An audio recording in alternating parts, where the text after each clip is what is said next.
सहनावतु सहनौ भुनक्तु सह वीर्यं करवावहै तेजस्विनावतीतमस्तु मा विद्विषावहै। ओम शांति शांति शांति।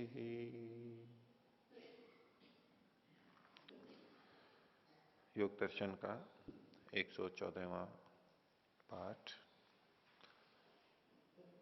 योग दर्शन के चतुर्थ पाठ कैवल्य पाठ का 15वां सूत्र पिछली कक्षा में प्रारंभ किया था, उसका व्यास भाष्य अब देखेंगे। पीछे के पाठ में से किन्हीं को पूछना है तो पूछ सकते, पूछिए। ओम आचार्य जी, सूत्र संख्या 9 जी। इसमें व्यास भाष्य की जो दूसरी पंक्ति है, स यदि यहाँ से लेकर के ये कस्मात यहाँ तक, इसमें कैसे मतलब वाक्य बन रहा है ये समझ में नहीं आएगी।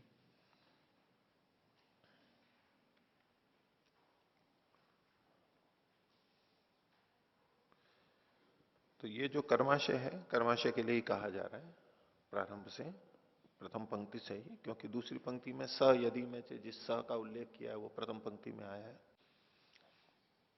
जाति के शत से, दूर देश से या कल्प शत से व्यवहित होता हुआ भी, फिर अपने कारणों से प्रेरित होता हुआ, संस्कारों से, एवं उद्याद्राग इत्येव, कर्माशय कभी भी किया हो, कर्म कभी भी किया हो, लेकिन जब संस्कार होते हैं, उभरते हैं, तो वो कभी भी फल दे देता है, शीघ्र हो जाता है। और पूर्व में जो अनुभूत वो उदय होता है, कैसे होता है, कैसे प्रकट होता है, तो पहले जो हमने पाप पुण्य का फल भोगा है, उन वासनाओं को लेकर के वो प्रकट हो जाता है। यानी कर्माशय प्रकट हो जाता है उन वासनाओं को लेते हुए जो हमने पहले पाप पुण्य का फल भोगते हुए अर्जित की थी, उनको लेते हुए प्रकट हो जाता है।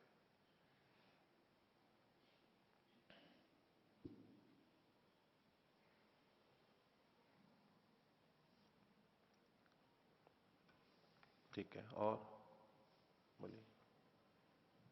10वें सूत्र के भाष्य में तीसरा जो अनुच्छेद है उसमें संकोच विकासिनी, तो इन दोनों चीजों को आगे जो दो निमित्त बताए उसमें किस तरह से घटाया है। आगे के दो निमित्त, निमित्त का नहीं लेंगे इसमें, बाह्य और जो आंतरिक जो निमित्त हैं उसी के लिए जो प्रस्तुत किया है। ये जो चित्त का व्यवहार है, ऊपर केवल चित्त का व्यवहार बताया, प्रसंगवशात वहां बोल दिया कि लोग ऐसा मानते हैं। बाकी ये जो चित्त है, चित्त में जो चलम च गुणवृत्तम है, वो धर्मादि निमित्त की अपेक्षा से होता है। अब वो निमित्त दो प्रकार के हैं, बाह्य और अभ्यंतर, दोनों प्रकार से होते हैं, तो वो अलग अलग बता दिए बस। चित्त के जो कार्य होते हैं वो प्रसंगवशात इन्होंने अन्यों का मत और अपना मत वहां पर लिख दिया है, ऐसा कि चित्त एक ही स्थान पर रहता हुआ उसकी वृत्ति ही केवल इधर उधर होती है, चित्त वहीं रहते हुए काम करता है। वृत्ति रेव विभुन चित्त से संकोच विकासिनी इति आचार्य। तो अब जो ये चित्त में संकोच विकास हो रहा है, अलग अलग विषयों पे जा रहा है इत्यादि जो हो रहा है, किस कारण से हो रहा है, उसका निमित्त क्या है, तो वो धर्मादि निमित्त, ये सब चीजें वहां पर जुड़ जाएंगी। बाह्य निमित्त भी होते हैं, आभ्यंतर निमित्त भी होते हैं, दोनों तरह के, बस कारण को बताया गया है वहां पर, दोनों का है, मना नहीं किया गया। पूछिए। अच्छा जी, इसी में क्या हम बाह्य को संकोच के साथ और आध्यात्मिक को विकास के साथ जोड़ सकते हैं? फिर से बोलिए। इसी में ऊपर संकोच और विकास आया, नीचे बाह्य और आध्यात्मिक दो बिंदु आए, तो क्या संकोच के साथ बाह्य कर्मों को और विकास के साथ आध्यात्मिक कर्मों को जोड़ सकते हैं? ऐसा तो नहीं है यहाँ पर, तो नहीं ऐसी कोई, उसकी तरफ से कैसे उससे संगति लगेगी। और जो संकोच विकास का था वो तो चित्त ही संकोच विकास को प्राप्त हो रहा है वहां जो कहा, और वो तो अन्यों का मत कहा है इन्होंने, इनका मत नहीं है। एक तो है कि चित्त ही संकोच विकास को प्राप्त हो रहा है, स्वयं स्वयं ही छोटा बड़ा हो रहा है, ये ऊपर का कथन है संकोच विकास का। और नीचे जो कहा गया वृत्ति रेव विभुन चित्त से संकोच विकासिनी, वृत्ति उसकी संकोच विकासिनी होती है, चित्त तो वैसा का है। तो वो संकोच और विकास का इससे कोई संबंध नहीं है, बाह्य और आभ्यंतर से, दोनों से ही वो संकोच विकास हो सकता है भिन्न भिन्न स्थितियों के अंदर। जैसे कि यहाँ जो बाह्य के बताए स्तुति दान अभिवादन आदि, तो एक छोटे आकार प्रकार का व्यक्ति भी स्तुति दान अभिवादन कर सकता है, कोई बड़े शरीर वाला भी कर सकता है। तो बाह्य रहते हुए भी उसमें संकोच विकास तो होगा ही, उसका सबका अपने अपने शरीर की सीमा के अंदर उनका व्यवहार देखा जाता है सामान्य रूप से। तो इसका संकोच विकास का अलग अलग से तो कोई संबंध नहीं समझ में आता है। ये तो हो गया। बोलिए। अच्छा जी, ये जो फल की बात आई है 9वें सूत्र में और 11वें सूत्र में, तो फिर ये नियत विपाकी कर्मों के लिए मानना पड़ेगा हमें? मतलब फल पहले से निर्धारित है, फिर कर्माशय उदित हो रहा है उस फल के मुताबिक, जी हाँ, तो ये नियत विपाकी में आएगा फिर? नियत विपाकी तो होंगे ही। हाँ जी। अनियत विपाकी भी जब उभर करके आ रहे हैं, नियत विपाकी हैं उसके अनुसार संस्कार लेकर के आएंगे। हाँ जी। अनियत विपाकी भी जब उभर के आ रहे हैं तब भी वो उन संस्कारों को लेके आएंगे। जब जब कर्म विपाकारंभी हो रहा है तब तक तदनुरूप वासनाओं को लेकर के आ रहा है। और वो चाहे नियत विपाकी हो चाहे अनियत विपाकी हो, दोनों पे ही लगेगा, कर्म मात्र पे लगेगा। तो ये कर्म में और फल में ये नहीं समझ आ रहा कि पहले क्या? कर्म पहले फल बाद में। पर फल को देख के तो कर्म हो रहे हैं, तो इससे ये पता चल रहा है नहीं, कि फल फल को देख करके ठीक है उस दृष्टि से तो, लेकिन कारण कार्य संबंध है। फल को देख करके हम कर्म कर रहे हैं उसको पाने के लिए, तो फल मतलब वो वस्तु वहां पर है, अभी हमें फल नहीं है वो मिला है, वो फल नहीं कहलाएगा। लेकिन जिसको लक्षित करके उद्देश्य हमारा गोल जो है वो ठीक है, वो पहले होता है, उससे पहले हमने कर्म किया। लेकिन जहां फल का मतलब वो लेंगे जो कर्म फल वाली बात है, जो नियत विपाकी कर्म फल इत्यादि जो है, वहां तो पहले कर्म होता है फिर फल होता है। लेकिन कोई व्यक्ति कर्म करेगा तो किसी लक्ष्य को ध्यान में रख के ही करेगा, तो वो तो लक्ष्य मानसिक रूप से पहले ही होता है, मेरे को ये प्राप्त करना है, तो ये तो पहले ही आएगा। दोनों दृष्टि भेद से दोनों अलग अलग लगेंगे। जहां कर्म का फल विपाक के अर्थ में कह रहे हैं तो वो तो विपाक बाद में ही होगा, कर्म पहले होगा। कर्म कारण है, विपाक उसका कार्य है। लेकिन जहां हम उस तरह का निमित्त देख रहे हैं कि फल आगे भविष्य में इच्छा कामना आदि, तो वो पहले होगी और कर्म उसके बाद में होगा। तो इससे ये भी आया कि इच्छा उसी की होगी जो हमारी कर्माशय के अनुरूप है? ऐसा आवश्यक नहीं है, ऐसा आवश्यक नहीं है। हाँ, यहां तो आलंबन की दृष्टि से कथन है कि जिसको देख करके हमारे मन में इच्छा हो कि ये चीज मुझे प्राप्त करनी है, उसको हम कहेंगे आलंबन, या वो हमारे लिए फल हो गया। जीवन का अपना जिसका जो लक्ष्य है उसको देख करके वो चल सकता है, अथवा तात्कालिक जो भी होते हैं। तो इसमें ये कहना तो यहां नहीं बन रहा है कि जो भी इच्छा हो रही है वो हमारे कर्माशय के कारण ही हो रही है। हाँ, कर्माशय के कारण से संस्कार तो उभरेंगे और उन संस्कारों के उभरने पे हमारी इच्छाएं प्रभावित होंगी, इतना तो कह सकते हैं। लेकिन हमारी जो भी इच्छा है वो सारी हमारे कर्माशय के अनुसार हो रही है, ये तो नहीं कहा जा सकता। क्योंकि कर्माशय के बिना भी हम स्वतंत्रता से इच्छाएं करते हैं, कर सकते हैं। वो आलंबन को देख करके कर सकते हैं, स्वयं अपने आप में उठा करके इच्छाएं कर सकते हैं, और कर्माशय के कारण भी इच्छाएं प्रकट हो सकती है, तीनों हो सकती हैं। जो मैं वासनाओं के संदर्भ में भी बात कर रहा था कि बाहर के आलंबन के कारण भी वो संस्कार बन सकते हैं, तो इच्छा भी उठ रही है वो हम भी तीनों बातें लागू होंगी। और आलंबन नहीं है लेकिन हमने ही मन में उस तरह की इच्छा प्रारंभ कर दी है, तो भी इच्छा उठ जाएगी वहां पर। और न तो आलंबन है न हमने प्रयत्न किया है, लेकिन फिर भी उठ सकती है, वो कर्माशय वशात होंगी।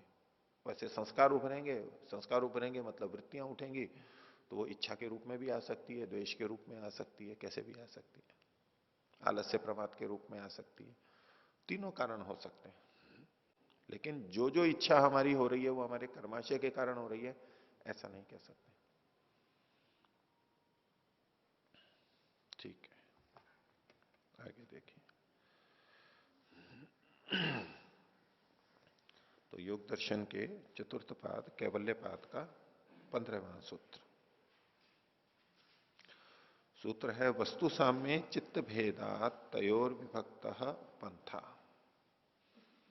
वस्तु के एक होने पर भी चित्त का भेद होने से, अलग अलग व्यक्ति हैं, अलग अलग व्यक्ति हैं, अलग अलग व्यक्तियों का अलग अलग चित्त है, मन अलग अलग है, ज्ञान अलग अलग है, संस्कार अलग अलग है, तो ये चित्त अलग अलग हो गए। चित्त अलग है मतलब तो उनका ज्ञान संस्कार वो सब भी अलग अलग है, उससे उनके पंथा मार्ग बदल जाते हैं। कोई उस वस्तु को किस दृष्टि से देखता है, कोई उस वस्तु को किस दृष्टि से देखता है। भाष्य देखिए, बहुचित्तालंबनी भूतम एकम वस्तु साधारणम। बहुत सारे चित्तों का आलंबन बनी हुई कोई एक वस्तु हो सकती है जो साधारण है। साधारण है यानी सामान्य है, सबके लिए वो एक ही है, एक ही है। बिजली का खंभा है, उसको बहुत से लोग देख रहे हैं, एक पेड़ है उसको बहुत से व्यक्ति देख रहे हैं, तो वस्तु तो एक ही है। और अनेक चित्तों का यानी चित्त वाले मनुष्यों का आलंबन वो बनी हुई है वस्तु, और वो सबके लिए साधारण है यानी सामान्य है, एक ही है, एक ही जैसी है।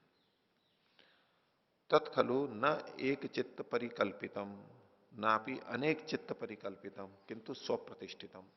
और वो जो वस्तु है जो अनेकों का आलंबन बनी हुई है, वो किसी एक चित्त के द्वारा निर्मित नहीं है। जैसा कि पूर्व पक्षी पहले कह रहा था, पिछले सूत्र में भाष्य में ये बात आई कि जैसा हमारा ज्ञान होता है बस वैसी वस्तु होती है, ज्ञान के अतिरिक्त वस्तु नहीं है। तो मान लीजिए एक चित्त ने एक ज्ञान विशेष को कल्पित किया, एक व्यक्ति में एक ज्ञान हुआ। जब एक वस्तु को अनेक लोग देख रहे होते हैं तो वो वस्तु किसी एक व्यक्ति के चित्त की परिकल्पना के कारण से बनी हुई होती है, अथवा अनेक व्यक्तियों के, जितने भी उसको देख रहे हैं उन सब के चित्त की कल्पना ज्ञान के अनुसार वो बनी हुई है। कैसी बनी हुई है? तो उन्होंने कहा ना तो वो किसी एक व्यक्ति की कल्पना से बनी हुई है, और एक व्यक्ति की कल्पना से बनी हुई है तो किसकी की कल्पना से बनी हुई है? एक व्यक्ति के ज्ञान की कल्पना से वस्तु बनी हुई है, तो अन्यों को क्यों दिखाई देगी? वो तो उसी को ही दिखाई देगी, और दे भी रही है तो उस अकेले के होने से ही औरों को भी दिखाई देने लग जाएगी। और वो एक व्यक्ति जब बंद कर देगा अपने ज्ञान को, कल्पना को, तो वस्तु समाप्त हो जाएगी, और समाप्त हो जाएगी तो औरों को भी दिखना बंद हो जाएगी। तो बड़ी विचित्र बात है। अथवा अनेक चित्त कहे तो इन्होंने निषेध किया, तत्खलु ना एक चित्त परिकल्पितम, एक चित्त के द्वारा कल्पित वो वस्तु नहीं है, और ना भी अनेक चित्त परिकल्पितम, ना ही अनेक चित्तों ने ऐसा सोच लिया है इसलिए वो चित्त वहां पर, इसलिए वो वस्तु वहां पर बन करके आ गई है। फिर है क्या? किंतु स्वप्रतिष्ठितम, स्वप्रतिष्ठम, वो वस्तु तो अपने आप में वहां अपने आप में स्थित है, उसको किसी की कल्पना की आवश्यकता नहीं है कि दूसरे कल्पना करेंगे, ज्ञान करेंगे तो वो वस्तु बनेगी। वो वस्तु है अपनी जगह पर, वो वृक्ष तो वृक्ष है। कथम, कैसे? आपने ऐसा कैसे निर्णय कर लिया? तो कह रहे हैं वस्तु साम्य चित्त भेदात, कि वस्तु के समान होने पर भी चित्त के भेद होने से, वस्तु एक ही है लेकिन चित्त अलग अलग हैं, उनके ज्ञान और संस्कार अलग अलग हैं, तो उस वस्तु से होने वाला ज्ञान भी भिन्न भिन्न हो जाता है, उसमें परिवर्तन आ जाएगा। उसका उदाहरण दे रहे हैं, धर्मापेक्षम चित्त से वस्तु साम्य भी सुख ज्ञानम भवती। एक ही वस्तु है लेकिन धर्म की अपेक्षा से उस वस्तु से किसी को सुख का ज्ञान हो रहा है। अधर्मापेक्षम तथा एवं दुख ज्ञानम, और अधर्म की अपेक्षा से किसी को उसी वस्तु से दुख भी हो जाएगा। और अविद्यापेक्षम तथा एवं मूढ़ ज्ञानम, अविद्या की अपेक्षा से ज्ञान नहीं है तो मूढ़ता का ज्ञान होगा, समझ में नहीं आएगा कि क्या चीज है ये। और सम्यक दर्शनापेक्षम तथा एवं माध्यस्थ ज्ञानम इति, और आगे उसको ज्ञान ठीक है, सम्यक दर्शन है तो उसकी अपेक्षा से उसको मध्यस्थ ज्ञान होगा, न तो राग होगा न द्वेष होगा, बस सामान्य तटस्थ ज्ञान होगा, मध्यस्थ ज्ञान होगा। नहीं तो प्रश्न उठेगा कस्य तच्चित्तेन परिकल्पितम। और अगर हम कहें कि ये किस चित्त के द्वारा कल्पित है, तो न च अन्य चित्त कल्पितेन अर्थेन अन्य से चित्तोपरागो युक्ता। इतने लोग उसको एक ही वस्तु को अलग अलग ढंग से देख रहे हैं, तो वो वस्तु किसके द्वारा परिकल्पित है? और यदि एक के द्वारा परिकल्पित है भी, तो एक के द्वारा कल्पित चीज का ज्ञान दूसरे को नहीं हो सकता। हम जो विचार कर रहे हैं उसका ज्ञान दूसरे को नहीं होगा, हम जिस तरह भी सोच रहे हैं। तो इसलिए एक के कल्पना से दूसरे के लिए वो वस्तु नहीं बन जाती। न च अन्य चित्त परिकल्पिते न अर्थे न अन्य से चित्तोपरागो युक्त, ये संगत नहीं है। क्यों? इसलिए तस्मात् वस्तु ज्ञानयोर ग्राह्य ग्रहण भेद भिन्नयोर विभक्ता पंथा। इसलिए वस्तु और ज्ञान, ये दो चीजें हुई। इन्हीं में तो विचार चल रहा था कि वस्तु अलग से है या ज्ञान ही वस्तु बन जाता है। ज्ञान अलग है और वस्तु अलग है। तो ये तस्मात् वस्तु ज्ञान है, वस्तु और ज्ञान में इन्हीं को क्रमशः बोल दिया ग्राह्य ग्रहण भेद भिन्न यो हो। जो ग्राह्य और ग्रहण के रूप में भिन्न भिन्न है। वस्तु तो है ग्राह्य और ज्ञान है ग्रहण। तो ज्ञान और ग्रहण के रूप में इन दोनों का विभक्ता पंथा, बिल्कुल इनका अस्तित्व अलग अलग है। नानयो संकर गंधोपि अस्ति थी, इनके संकर की, मिलावट की गंध भी नहीं है।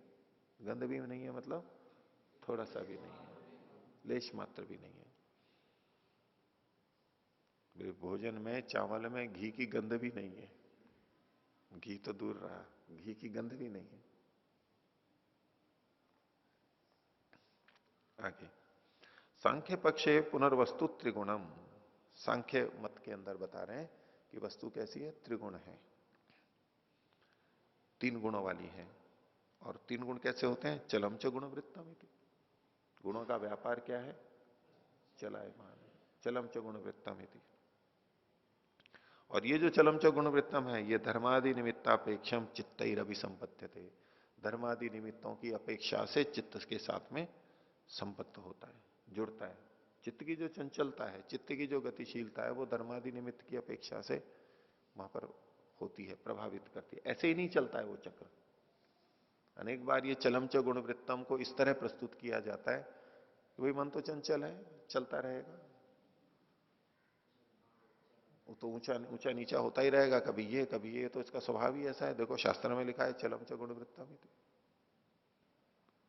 यानी इसके साथ साथ मन में क्या भाव आता है कि ये तो ऐसा ही चलेगा, हमारे को इससे क्या, हम क्या कर सकते हैं, ये तो चंचल है ही। अब ऐसे तो चंचल है, ठीक है, लेकिन ये तो होना ही है, ऊपर नीचे होना ही है। और वो पहिए की तरह भी उदाहरण देते हैं, ऊपर से नीचे, नीचे से ऊपर, यानी आना ही है, वो उसी क्रम से चलेगा। सुख है तो दुख भी आएगा, दुख है तो सुख भी आएगा। बोले सुख और दुख तो चक्कर की तरह से चलते ही रहते हैं। उसका ये थोड़ा है कि निश्चित गति से चक्कर की तरह से उतनी ही मात्रा में सुख आएगा, फिर दुख आएगा, और वो क्रम चलता रहेगा। और ऐसे ही मन का जो ये चक्र है चलम च गुण वृत्तम, ये कोई सब एक जैसा थोड़ा ना चलता है, सबके अलग अलग चलते हैं। तो अलग अलग क्यों चलते हैं, कैसे चलते हैं, कारण क्या है उसका? तो धर्मादि निमित्त की अपेक्षा से होता है। धर्म अधर्म, ज्ञान अज्ञान, वैराग्य अवैराग्य, ऐश्वर्य अनैश्वर्य, संस्कार, इन सब का प्रभाव इस पे पड़ता है, और वो फिर करते चलते हैं। तो चलम च गुणवृत्तम इति धर्मादि निमित्तापेक्षम चित्तैरभि संपद्यते।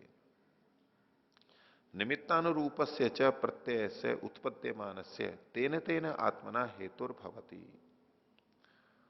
तो निमित्तानुरूप से च प्रत्यय से, निमित्त के अनुरूप जो प्रत्यय यानी ज्ञान उत्पन्न हो रहा है, अलग अलग कारणों से जो जो ज्ञान हमारे अंदर उत्पन्न हो रहा है, उसका उत्पद्यमान से प्रत्यय से उत्पन्न होते हुए ज्ञान का तेने तेन आत्मना हेतुर्भवति, ये उस तरह से उस रूप में उसका हेतु यानी कारण बनता है। इस संस्कार उसका कारण बनते हैं, कर्माशय उसका कारण बनता है। केचिदाहु, कुछ लोग इस विषय में कहते हैं कि ज्ञान सहभू एव अर्थो भोग्यत्वात् सुखादिवत इति। ज्ञान सहभू एव अर्थ, अर्थ यानी वस्तु, वो ज्ञान के साथ साथ ही होता है।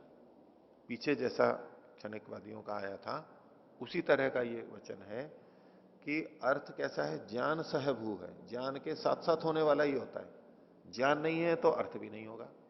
अर्थ का मतलब वस्तु, ज्ञान नहीं है तो वस्तु भी नहीं होगी। तो क्या कहते हैं, ज्ञान सहभू एव अर्थ। अर्थ जो होता है ज्ञान के साथ साथ होने वाला होता है।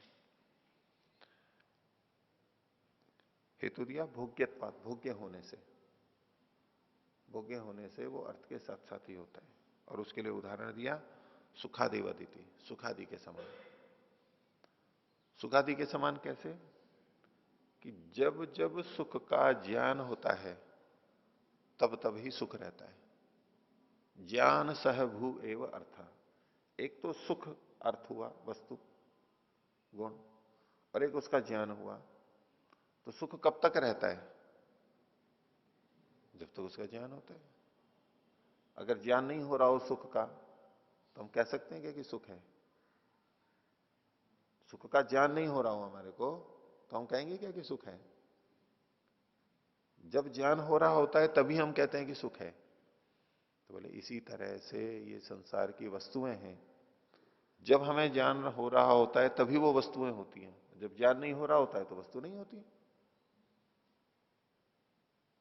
ठीक है, तो ज्ञान सहबूर एवं अर्थ भोग्यत्वात् सुखादिवत इति, इस तरह से कोई कथन करते हैं।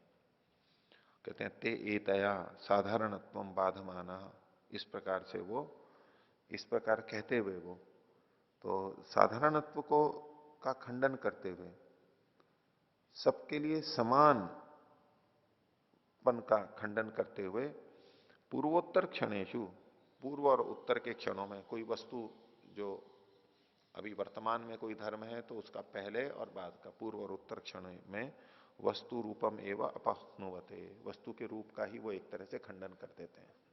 कैसे, कि जब ज्ञान हो रहा है, अभी कोई उसका धर्म हमें दिखाई दे रहा है तो वस्तु है, और जिस समय धर्म दिखाई नहीं दे रहा है तो अब क्या हुआ उस वस्तु का, इनके मत के अनुसार कि ज्ञान सहभू एवं अर्थ, जब तक ज्ञान हो रहा है तब तक ही वस्तु है। तो जब मैं इस वस्तु को जान रहा हूं, इसको जान रहा हूं, तब तक तो ये है, और मैं नहीं जान रहा हूं, इधर देख लिया तो अब ये क्या है, नहीं है।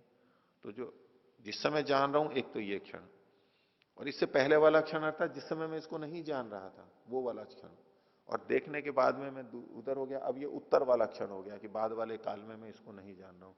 तो जब वो ये कहते हैं कि जब तक ज्ञान होता है तब तक वो वस्तु रहती है, सुख का उदाहरण दे दिया उन्होंने, तो ऐसा करते हुए वो उस वस्तु का खंडन कर देते हैं। एक तरफ तो वस्तु को मान रहे हैं कि ज्ञान के साथ साथ वस्तु होती है, लेकिन उसके पूर्व और उत्तर के क्षणों में, जिस समय वर्तमान में ज्ञान हो रहा है उससे आगे और पीछे के काल में वो वस्तु का खंडन ही कर देते हैं। उनके मत में तो वस्तु का खंडन ही हो जाएगा, क्योंकि वो ये मानते हैं जब तक ज्ञान है तब तक ही वस्तु है। जैसे ही हमने आंख बंद कर दी, मान लीजिए सामने, और आंख बंद कर ली मतलब वस्तु गई, और आंख खोली तो वस्तु आ गई। ज्ञान जिस समय नहीं हो रहा है उस समय उनके मत के अनुसार वस्तु नहीं रहेगी। ठीक है, पुस्तक में जैसे, पुस्तक में जो लिखावट होती है, जब हम खोलते हैं ना तब आ जाती है, और जब बंद करते हैं तो चली जाती है। ये बंद कर दिया, मिट गया सब, मिटा है नहीं, मिट गया ना, हमारे को कहां दिखाई दे रहा है। जादुई पुस्तकें हैं ये आज के जमाने की जैसे ही खोला फिर से आ जाता है, फिर से आ जाता है, ऐसे। तो जब जब हम देखते हैं तब तक वो आ जाता है, और जब हमने नहीं देख रहे थे या देखने के बाद में वो नहीं रहेगी। तो कहते हैं इस तरह से तो वो वस्तु तत्व का ही वस्तु रूपम एवं अपहनुवते, वस्तु के रूप का ही खंडन कर देते हैं। उनकी फिर तो वस्तु बची नहीं है, कोई बात ही नहीं, निषेध किया उन्होंने। तो अभी जो हमने पंक्ति पढ़ी थी पीछे वाली केचिदाहु से, इस पंक्ति को कुछ लोग अगले सूत्र की भूमिका के रूप में भी लेते हैं। तो पिछले सूत्र की भी वहां है, या तो इसकी भूमिका के रूप में आया, तो इसके लिए उत्तर दिया जा रहा है 16वें सूत्र में। न च एक चित्त तंत्रम वस्तु तद अप्रमाणकम तदा किम स्यात्। अब ये सूत्र की रचना भी ऐसी है जैसे कि वाक्य हो, तो इसलिए कुछ लोग कहते हैं कि ये वास्तव में सूत्र नहीं था, ये भाष्य ही चल रहा था और इस इतने अंश को फिर बाद में सूत्र के रूप में प्रस्तुत कर दिया गया, ऐसा कुछ लोगों का मानना है। अभी तो सूत्र के रूप में ही उपलब्ध है। तो कह रहे न च एक चित्त तंत्रम वस्तु, कोई भी वस्तु है वो एक चित्त के अधीन नहीं है कि एक चित्त ने जैसा सोच लिया वैसी ही वो वस्तु बन गई। न एक चित्त तंत्रम वस्तु तद अप्रमाणकम, और जिस समय वो अप्रमाणित हो जाएगी, यानी कोई व्यक्ति उसको नहीं जान रहा होगा तब उसका क्या होगा, अप्रमाणिक हो जाएगी कोई, जिसको जब कभी उस व्यक्ति के द्वारा उसका ज्ञान नहीं हो रहा होगा, तदा किम स्यात्, तब उस वस्तु का क्या होगा। भाष्य देखिए, एक चित्त तंत्रम चेद वस्तु स्यात्, यदि वस्तु एक चित्त के अधीन मान ली जाए कि ये चित्त इस जब जानेगा तब ये वस्तु है और जैसा जानेगा वैसी है, और जब नहीं जानेगा तो वो नहीं है, यदि एक चित्त के आधार पर ही वस्तु बन रही हो। पीछे जो बात कही थी ना कि एक वस्तु है तो वो एक चित्त की कल्पना से है या अनेक चित्त की कल्पना से, तो क्या अगर एक चित्त की कल्पना से मानी जाए, एक चित्त तंत्र मानी जाए, तो तथा चित्ते व्यग्रे निरुद्धेवा अस्वरूपम एव तेन अपरामृष्टम अन्य से अविषयी भूतम अप्रमाणकम अगृहीत स्वभावकम केनचित तदानीम किम स्यात्। तो तदा चित्ते व्यग्रे, चित्त अगर व्यग्र हो गया है, व्यग्र मतलब कहीं और चला गया है, अभी जिस वस्तु को देख रहे हैं तब तो चित्त के आधार पे वो वस्तु बनी है, एक चित्त तंत्र है, और देखते देखते मन कहीं और चला गया, यानी मन किसी और विषय में लग गया, व्यग्र हो गया। तो जब व्यग्र हो गया तब अब उस वो वस्तु है या नहीं है, ये प्रश्न खड़ा होगा। चित्त जब व्यग्र हो गया है, व्यग्रे और निरुद्ध है वह, और यदि चित्त को निरुद्ध कर दिया है किसी ने, वृत्ति निरोध कर लिया है, या हम कह रहे हैं आंख बंद कर ली, सरलता से बोल दे तो वस्तु सामने है लेकिन आंखें बंद कर ली तो वृत्ति समाप्त हो गई उसकी, उससे संबंधित वृत्ति समाप्त हो गई, तो ऐसे में वो वस्तु है या नहीं है, ये उन पर प्रश्न आएगा। क्योंकि वो मानते हैं एक चित्त तंत्रम वस्तु, एक चित्त में जैसा है वैसा ही वस्तु है वो। तो विचार तो अब रहा नहीं, व्यग्र होने पर और निरुद्ध होने पर। निरुद्धेवा अस्वरूपम एव तेन अपरामृष्टम, तो वो निरुद्धेवा अस्वरूपम एव तेना, उससे तो वो अस्वरूप वाली ही हो जाएगी। और अपरामृष्टम अन्यस्य, अपरामृष्टम अन्यस्य अविषयी भूतम, दूसरे उसको अभी जान नहीं रहे हैं। अगर ये माना जाए एक के जिस चित्त से जैसा विचार किया जा रहा है वैसी वस्तु है, और एक व्यक्ति व्यग्र हो गया है, निरुद्ध हो गया, तो दूसरे के द्वारा भी तो जानी जा सकती है, तो दूसरे के द्वारा जानी जा रही है तो भी वस्तु है, कोई ऐसा कह सकता है। तो दूसरों से अछूती है वो, दूसरों का विषय नहीं बनी हुई है अभी, एक ने उसको विषय बनाया था पहले, तो वो वस्तु आई इस मत में। और जब वो व्यक्ति, एक ही व्यक्ति व्यग्र हो गया या निरुद्ध हो गया, अब उस वस्तु का क्या होगा। अभी अन्य का विषय नहीं बनी हुई है वो वस्तु, और कोई नहीं है वहां पर, कोई नहीं जान रहा है, किसी के चित्त का विषय नहीं बनी हुई है। क्योंकि अगर दूसरे के चित्त का विषय बनी होती तो वो उत्तर दे देते भाई उसके अनुसार से बन गई है, वहां पर है वस्तु तो, लेकिन दूसरे का भी कोई विषय नहीं बनी हुई है वो। तो तेना अपरामृष्टम अन्य से अविषयी भूतम, और जो कि अप्रमाणकम, जो कि बिना प्रमाण की है, क्योंकि कोई जाना ही नहीं जा रहा है किसी के द्वारा, अग्रहित स्वभावकम के नचित, किसी के द्वारा भी वो गृहित स्वभाव वाली नहीं है, ग्रहण नहीं हो रही है, ज्ञान नहीं हो रहा है, तो तदानीम की तब उस वस्तु के विषय में क्या होगा, ये प्रश्न खड़ा होता है। आगे संबध्यमानम च पुनश्चित्तेन कुत उत्पद्येता, और यदि ये मान भी लिया जाए कि वो निरुद्ध और व्यग्र हो गया तो वो वस्तु समाप्त हो गई, तो फिर जब उससे संबद्ध होगा, आंखें खोलेगा, उस तरफ आएगा, तो फिर किसके द्वारा वो फिर से उत्पन्न हो जाएगी। दूसरी तरफ चले गए तो नष्ट हो गई, फिर जब उस तरफ आए तो वापस कैसे बन गई, आ गई वो। तो कुथा उत्पत्ति, कहां से वो उत्पन्न होगी। तो ये च अस्य अनुपस्थिता भागा ते च अस्य न स्यु। अब एक प्रश्न और कर रहे हैं कि मान लीजिए एक वृक्ष है या तो एक वाहन है, या कोई पशु ले लीजिए आप, गाय खड़ी है, तो इनके अनुसार जिसका संबद्ध हो रहा है, जो हमारे से संबद्ध हो रहे हैं, उतने का वही उतनी वस्तु है। तो बोले ये चैसे अनुपस्थिता भागा, जो भाग इसके अनुपस्थित है यानी ज्ञात नहीं हो रहे हैं, हमारे सामने से जो है और पीछे का जो भाग है वो कोई मनुष्य खड़ा है तो सामने का भाग तो हमारे को दिखाई दे रहा है, और पीछे का भाग है वो तो अभी अनुपस्थित है, उसके सामने नहीं है, तो वो है या नहीं है अभी, ये प्रश्न खड़ा होगा। तो ये च अस्य अनुपस्थिता भागा ते च अस्य न स्यु, आपके मत के अनुसार तो वो भी नहीं होनी चाहिए, उसकी पीठ नहीं होनी चाहिए फिर तो इसलिए स्वयं कह रहे हैं एवं नास्ति पृष्ठम इति उदरम अपनी न गृह्येत। तो सामने से वो देख रहा है, मान लो छाती उदर को देख रहा है, वो है, लेकिन पीठ तो नहीं है। तो बोले चूंकि दिखाई नहीं दे रहा है तो पीठ नहीं है, और जिसके, तो फिर कह रहे हैं कि जिसके पीठ नहीं होगी तो उसके उदर और छाती भी क्या होगी? अगर पीठ ही नहीं है तो छाती और उदर भी क्या होगी? वो भी नहीं हो सकती फिर तो। जो आपको दिखाई दे रहा है, जिसको आप अपने देखने के कारण मान रहे हो कि ये है, तो पीठ नहीं है तो फिर पेट भी नहीं रहेगा, छाती भी नहीं रहेगी, तो कुछ भी नहीं रहेगा। तस्मात, इसलिए स्वतंत्रो अर्थ सर्व पुरुष साधारण स्वतंत्राणी चित्तानी प्रतिपुरुषम प्रवर्तनते। इसलिए स्वतंत्रो अर्थ, अर्थ यानी वस्तु है, वो अपने आप में स्वतंत्र है, उसका अपना अस्तित्व है। हमारे जानने न जानने के कारण से वो उत्पन्न होती है और नष्ट होती है, ऐसा नहीं है। वस्तु अपनी जगह है, सर्वपुरुष साधारण है, और जितने भी मनुष्य उसको देख रहे हैं उन सबके लिए समान है। हाँ, अपनी दृष्टि भेद से कोई क्या देख रहा है, क्या उसमें लाभ हानि देख रहा है, वो एक अलग विषय है, लेकिन वो वस्तु है वहां, वो इस दृष्टि से तो सबके लिए समान है।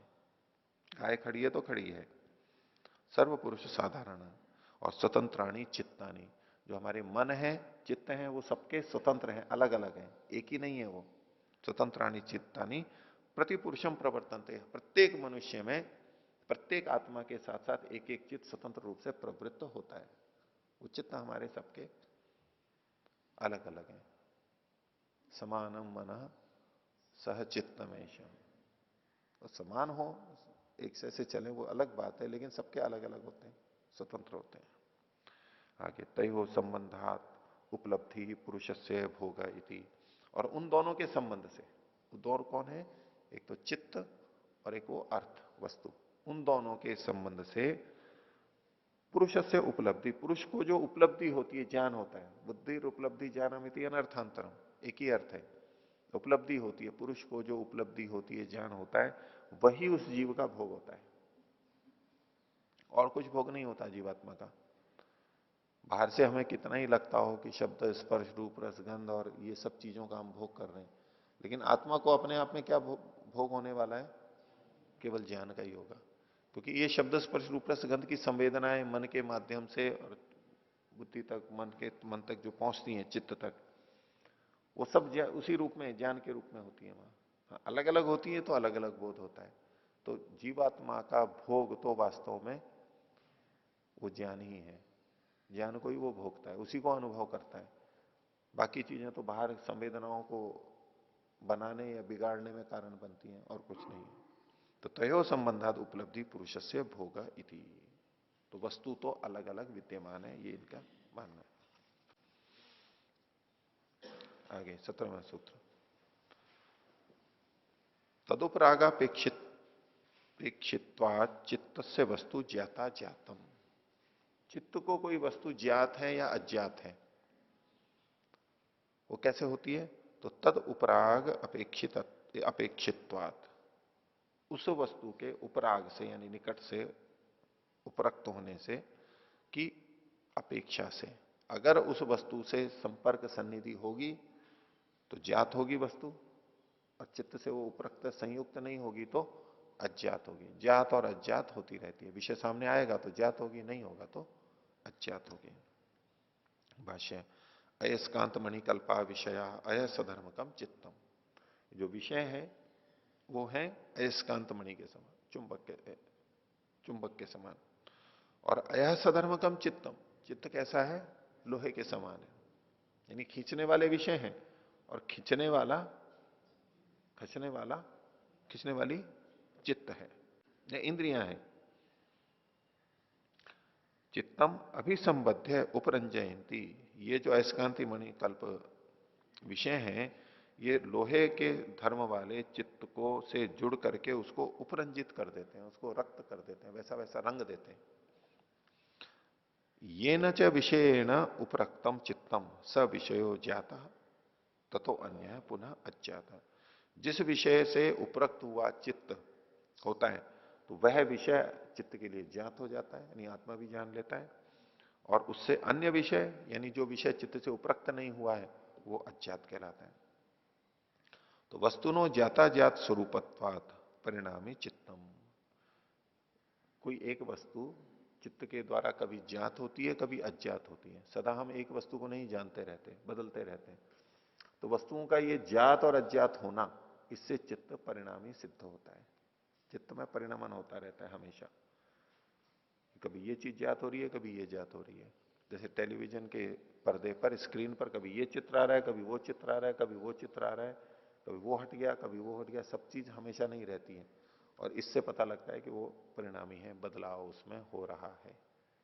तो चित्त के जो विषय हैं यानी शब्द स्पर्श आदि, वो बदलते रहते हैं। इससे चित्त की परिणामिता को इन्होंने सिद्ध किया। ज्ञात और अज्ञात होने से कभी कोई ज्ञात, कभी कोई अज्ञात, कभी वही ज्ञात और अज्ञात ऐसे होता रहता है।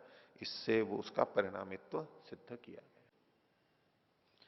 पीछे जो आपके सामने ये बात आई थी, जब आत्मा और मन के संदर्भ में बात करेंगे तो मन अयस्कांत मणिकल्प है और आत्मा अयसधर्मक है। तो इंद्रियों और मन के बीच में बात करेंगे तो इंद्रियां अयस्कांत मणिकल्प हैं और चित्त अयसधर्मक है, लोहे के समान है। और विषयों और इंद्रियों में या विषयों या मन में बात करेंगे तो विषय चुंबक के समान है और मन लोहे के समान है। दोनों की परस्पर तुलना में ये अलग अलग विवरण हमें प्राप्त होते हैं। आगे, यस्य तु तदेव चित्तम विषय तस्य, जिसका तो वो चित्त ही विषय बना हुआ रहता है, उसके विषय में क्या कहना है। चित्त का विषय तो अलग अलग शब्द स्पर्श आदि बनते रहते हैं, भिन्न भिन्न होते रहते हैं, लेकिन जिसका चित्त ही विषय बना हुआ रहता है यानी आत्मा, आत्मा का विषय तो हमेशा चित्त ही बना रहता है। वो हमेशा चित्त को ही देखता रहता है और किसी को नहीं देखता है, चित्त को ही देखता रहता है। इस जो हमारी वित्थान दशा है उसके लिए बात है। वो चित्त को ही देखता रहता है, संप्रज्ञात समाधि तक चित्त को ही देखता रहता है। तो सदा ज्ञात चित्त वृत्तय तत्प्रभो पुरुष से अपरिणामित्वात्, उस पुरुष के अपरिणामी होने से, आत्मा जो है वो अपरिणामी है, वो सदा एक ही चीज को देखता रहता है। तो सदा ज्ञात चित्त वृत्त है, उसके लिए चित्त की वृत्तियां सदा ज्ञात रहती हैं। हाँ, चित्त में अलग अलग वृत्तियां आ रही हैं तो वो अलग अलग जानेगा, लेकिन चित्त को हमेशा जानता रहेगा। चित्त को जब जब जानेगा वो चित्त को जानेगा। आत्मा जब जब जानेगा चित्त को ही जानेगा। चित्त में जो वृत्ति आ रही है उसको जानेगा, नहीं आ रही है तो नहीं जानेगा, लेकिन जानेगा चित्त को ही हमेशा। सदा ज्ञात चित्त वृत्त है तत्प्रभो पुरुष से अपरिणामित्वात्, उसके अपरिणामित्व को बता रहे हैं। और पीछे चित्त को परिणामी बताया था। तो ज्ञाता ज्ञात है, ज्ञात और अज्ञात विषय होते हैं, ये सदा ज्ञात है। वो ज्ञात और अज्ञात है, कभी ज्ञात होते हैं कभी अज्ञात होते हैं, ये सदा ज्ञात ही रहते हैं। भाष्य, यदि चित्तवत प्रभुरपि पुरुष परिणमेत, जैसे चित्त बदलता है ऐसे यदि प्रभुरपि पुरुष, प्रभु पुरुष, स्वामी पुरुष, इसको विभू भी कह देते हैं, प्रभु भी कहते हैं। प्रभु रूप पुरुष जो है वो परिणमित बदले तो ततस्तद विषयाश चित्तवृत्तय शब्दादि विषय व ज्ञाता ज्ञाता स्यु, तो उसके लिए उसके जो विषय हैं, आत्मा के जो विषय हैं, कौन, चित्तवृत्तय है, वो शब्दादि विषय के समान ज्ञात और अज्ञात हो जाए। जैसे मन के लिए शब्दादि विषय ज्ञात और अज्ञात होते हैं, ऐसे आत्मा के लिए वृत्तियां ज्ञात और अज्ञात हो जाएंगी। लेकिन सदा ज्ञात चित्तवृत्तय, आत्मा के लिए तो वो वृत्तियां सदा ज्ञात होती हैं, उन्हीं को देखता रहता है।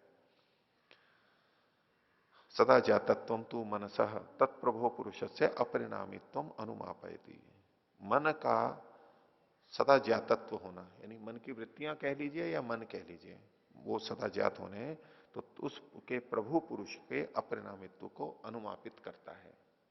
वो पुरुष तो नित्य है, इसको कथन एक ढंग से किया गया। आगे देखिए, अब इसी में एक शंका पैदा कर रहे हैं, फिर उसका समाधान करेंगे। 19वें सूत्र की भूमिका, स्याद आशंका, किसी के मन में ये आशंका हो सकती है। क्या आशंका हो सकती है, चित्तमेव स्वाभासम विषयाभासम च भविष्यति इति अग्निवत, ये जो चित्त है ये स्वाभास यानी स्वप्रकाशक, अपने को भी जान जान ले और विषयाभासम और विषयों को भी जना दे, विषयों का भी आभास करा दे, विषयों को भी जना दे और स्वयं को भी जना दे, ऐसा हो जाएगा, ऐसा हो सकता है। यहां पर वैनाशिका नाम चित्तात्मवादी नाम, उनके मत में ये कहा गया जो वैनाशिक हैं यानी क्षणिकवाद वाले, विनाश को मानते हैं, और चित्तात्मवादी नाम जो कि चित्त को ही आत्मा मानते हैं, चित्त और आत्मा को अलग अलग नहीं मानते, चित्त को ही आत्मा मानते हैं, उनकी दृष्टि से यह कथन है कि चित्त विषयों को भी जना देता है और स्वयं भी अपने को जान लेता है। कैसे? अग्नि के समान। जैसे अग्नि अन्य विषयों को भी जना देती है, यानी अन्य वस्तुओं को भी दिखा देती है। अग्नि होती है, दीपक होता है तो अन्य वस्तुएं दिखने लगती हैं हमें, और अग्नि स्वयं को भी दिखा देती है कि देखो मैं यहां अग्नि हूं, दूसरों को भी दिखाती है और स्वयं को भी, यानी अन्य प्रकाशक भी है और स्वप्रकाशक भी है। तो उसी दृष्टि से चित्त भी स्वाभास है, स्वयं अपने को भी जना देगा और अन्य विषयों को भी जना देगा अग्नि के समान। तो ऐसे में अन्य आत्मा को मानने की आवश्यकता नहीं है, ऐसा पूर्व पक्षी मान के चल रहा है। तो यहां जो विषयाभासम च, उसके बाद में पाठभेद मिलता है वैनाशिका नाम चित्तात्मवादी नाम, वैनाशिका नाम चित्तात्मवादी नाम भविष्यति इति। अग्निवत।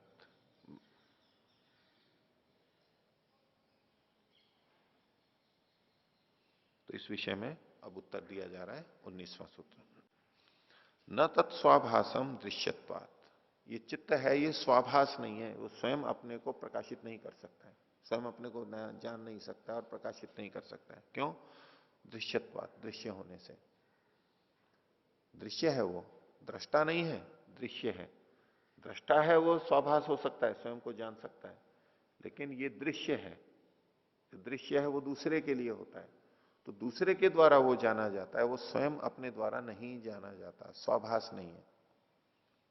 आगे भाष्य में कहा यथा इतराणी इंद्रियाणी शब्दादयश्च दृश्यत्वात् न स्वाभासानी तथा मनोपि प्रत्येतव्यम। जिस प्रकार से अन्य इंद्रियां और शब्दादि विषय, इंद्रियां और शब्दादि विषय दृश्य होने से, जो शब्दादि विषय है वो तो दृश्य है ही, लेकिन जो इंद्रियां हैं वो भी दृश्य के रूप में हो सकती हैं। कभी वो दर्शन शक्ति भी होती है इंद्रियां दूसरों को जनाने के लिए, लेकिन कभी जब उन्हीं को जानना होता है तो वो भी दृश्य बन जाती है।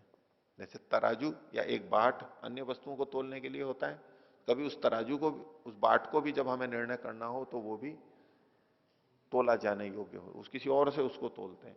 तो इस दृष्टि से विषय तो दृश्य है ही, इंद्रियां भी दृश्य हो सकती हैं स्थिति विशेष में। इसलिए इन्होंने कहा यथा इतराणी इंद्रियाणी शब्दादयश्च दृश्यत्वात्, दृश्य होने से न स्वाभासानी, ये अपने भाषक नहीं होते, स्वयं स्वयं को नहीं जानते। तथा मनोपि प्रत्येतव्यम, मन को भी ऐसा ही समझना चाहिए, मन भी दृश्य है, दृश्यत्वात्, इंद्रिय है, दृश्य है। आगे न च अग्निरत्र दृष्टांत, पूर्व पक्षी ने वहां पर अग्निवत कह के कहा था, अग्नि स्वप्रकाशक भी है और अन्य प्रकाशक भी है। बोले अग्नि का दृष्टांत यहां पर घट नहीं सकता है, न च अग्निरत्र दृष्टांत है। क्यों? न ही अग्नि आत्मस्वरूपम अप्रकाशम प्रकाशयति, अग्नि अपने आत्मस्वरूप को, अपने रूप को, कैसा रूप? जो कि अप्रकाशित है, अभी प्रकाशित नहीं हुआ, उसको वो प्रकाशित नहीं करती है। अग्नि अन्य वस्तुओं के अप्रकाशित रूप को तो प्रकाशित करती है, लेकिन अग्नि अपने अप्रकाशित रूप को प्रकाशित नहीं करती है, वो तो प्रकाशित ही है। स्वाभास कैसे हुई वो तो दूसरों को ही जनाती है केवल। तो न ही अग्नि आत्मस्वरूपम अप्रकाशम प्रकाशयति प्रकाशश्चायम प्रकाश्य प्रकाशक संयोगे दृष्ट। और ये जो प्रकाश है ये कब पैदा होता है? ये प्रकाश्य और प्रकाशक के संयोग पे देखा जाता है। प्रकाश्य मतलब जो चीज प्रकाशित होनी है, और प्रकाशक जो उसको प्रकाशित करता है, इनके होने पर ये देखा जाता है। इसको यदि हम दूसरी दृष्टि से देखें यहां लोक में, तो प्रकाश्य तो है अग्नि, क्योंकि अग्नि को हम देख रहे हैं, और प्रकाशक है नेत्र, जब अग्नि और नेत्र का संयोग होगा तब वो दिखाई देगी। प्रकाश अपने आप में दिखाई नहीं देता है, दूसरों को भी प्रकाशित करता है, स्वयं भी वो दिखाई देता है, वो नेत्र के माध्यम से दिखाई देता है, अपने आप ही नहीं हो जाता है वो।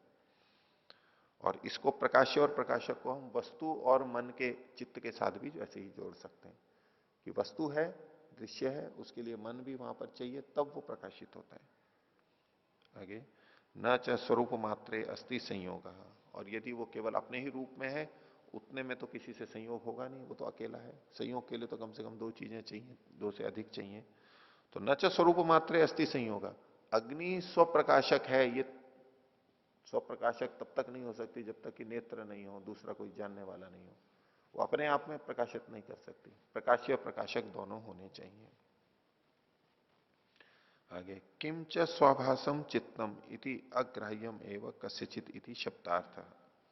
ये जो सूत्र में दृश्यत्वात है, न तत्स्वाभासम है, उसके लिए कह रहे हैं कि किम च स्वाभासम चित्तम इति, ये चित्त जो है वो स्वाभास है ऐसा, अर्थात अग्राह्यम एवं कस्यचित इति, दूसरे के द्वारा वो गृहित नहीं होता है ऐसा किसी किसी किसी कोई लोग शब्दार्थ करते हैं कि चित्त स्वाभास है, इसका मतलब है वो अन्यों के द्वारा गृहित नहीं होता है, बस यही स्वाभास का मतलब है, ऐसा भी कुछ लोग अर्थ करते हैं। चित्त दूसरों के द्वारा गृहित नहीं होता, दूसरों के द्वारा, जैसे कि स्वयंभू शब्द है, और स्वयंभू का मतलब एक तरह से तो क्या लेंगे, स्वयं होने वाला, जो स्वयं ही उत्पन्न हुआ है। जैसे स्वयंभू राजा है जिसने स्वयं को ही राजा घोषित कर दिया अपने आप ही, दूसरों ने नहीं चुना, दूसरों ने नहीं उसको बैठाया पद पे, राजा नहीं बनाया, वो खुद बन गया है, वो स्वयंभू कहलाता है।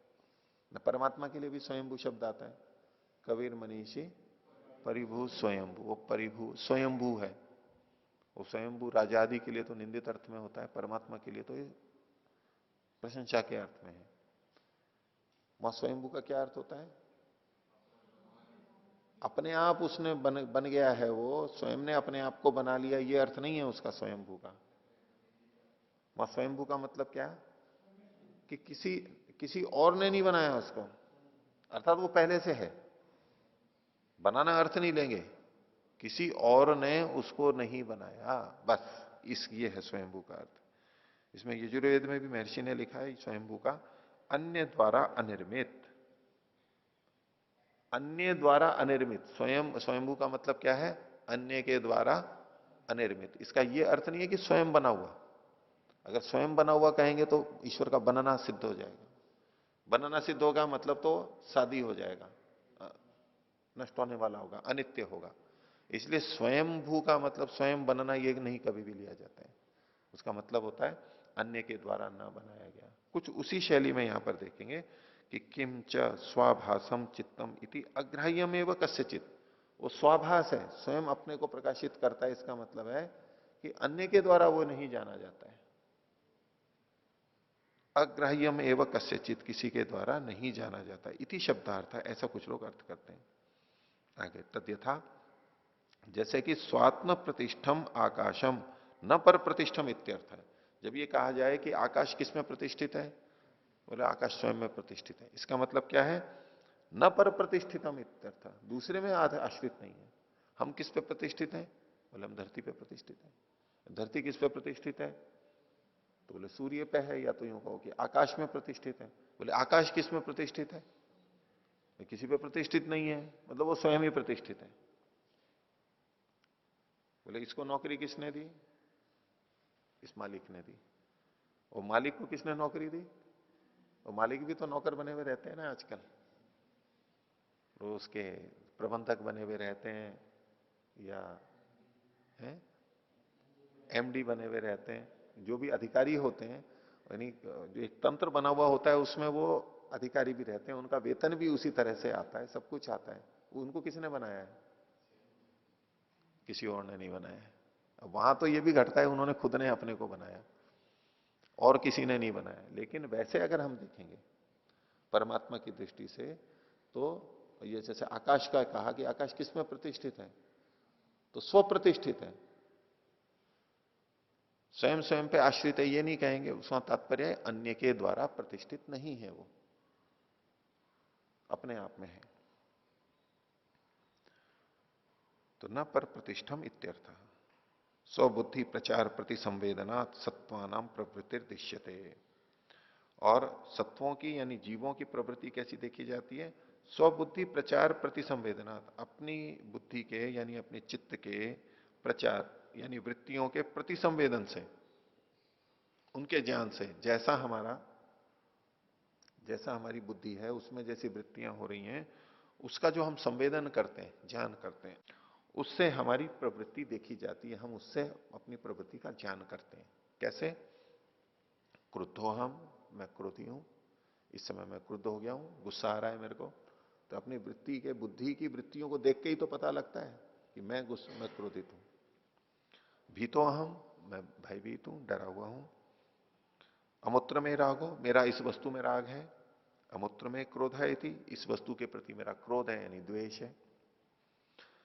एतत् स्वबुद्धे अग्रहणे न युक्तम इति। ये जो सारी की सारी चीजें हैं, ये अपनी बुद्धि के ग्रहण के बिना संभव नहीं है। हम अपनी बुद्धि को ग्रहण करते हैं, तो ये जो न तत्स्वाभासम का अर्थ करते हैं कि वो किसी के द्वारा भी गृहित नहीं है, ये अर्थ ठीक नहीं है। सदा जात चित्त वृत्तय तत्प्रभो पुरुषस्य अपरिणामित्वा। आत्मा के द्वारा तो चित्त जाना ही जाता है, चित्त की वृत्तियां जानी ही जाती हैं, बुद्धि जानी ही जाती है। वो किसी के द्वारा नहीं जानी जाती, ऐसा नहीं। हम सदा उसी को ही जान रहे हैं, सदा उसी को जान रहे हैं। ये इनका सिद्धांत पक्ष होगा। आगे अब जो हम स्वयं को जानना या दूसरे को जानना, इस विषय में बात को रख रहे हैं कि 20वां सूत्र है, एक समय च उभय अनवधारणम। एक ही समय में यानी क्षण एक ही हो, उस समय न उभय अवधारणम, दोनों का ज्ञान नहीं हो सकता है। दोनों का मतलब एक तो बाहर के विषयों का और एक अपना। एक ही क्षण में बाहर का और अपना ज्ञान नहीं हो सकता। चित्त के द्वारा बाहर की चीजें भी जानी जाती हैं और उसका स्वयं का भी ज्ञान होता है, दोनों होते हैं, लेकिन एक समय में दोनों संभव नहीं है।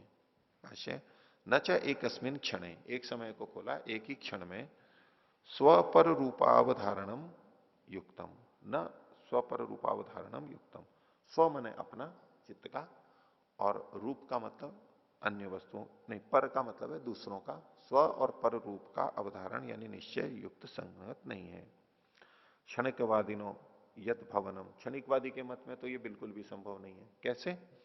कि क्षणिकवादी न यद भवनम, जो उसका भवन है, चित्त का बनना है, सैव क्रिया, वही उसकी क्रिया भी है, और तदेव च कारकम, और वही वहां पर कारक भी बना हुआ है, कर्ता कारक भी बना हुआ है, अपने को बनाने वाला, करण कारक भी बना हुआ है, वस्तुओं को जानने वाला, और कर्म भी बना हुआ है जिसको जाना जाता है। उनके मत में चित्त ही जान रहा है, चित्त के द्वारा ही जान रहे हैं, और चित्त को जान रहे हैं, चित्त के द्वारा जान रहे हैं अन्य वस्तुओं को, चित्त वहां पर करता भी है। तो एक ही समय में जो ये उत्पन्न हुआ और वो ही क्रिया है, और तदेव च कारकम, वही कारक भी बना हुआ है, इति अभ्युपगम। ऐसा वो लोग जो मानते हैं, ये इस दृष्टि से ठीक नहीं है। और सामान्य रूप से हम जब बाहर की चीजों को जानते हैं तो अंदर की नहीं जान पाते हैं, इसलिए बाहर की चीजों को रोक करके अंदर की तरफ का ज्ञान इसमें किया जाता है। तो आज का पाठ इतना ही रखते हैं। प्रणव।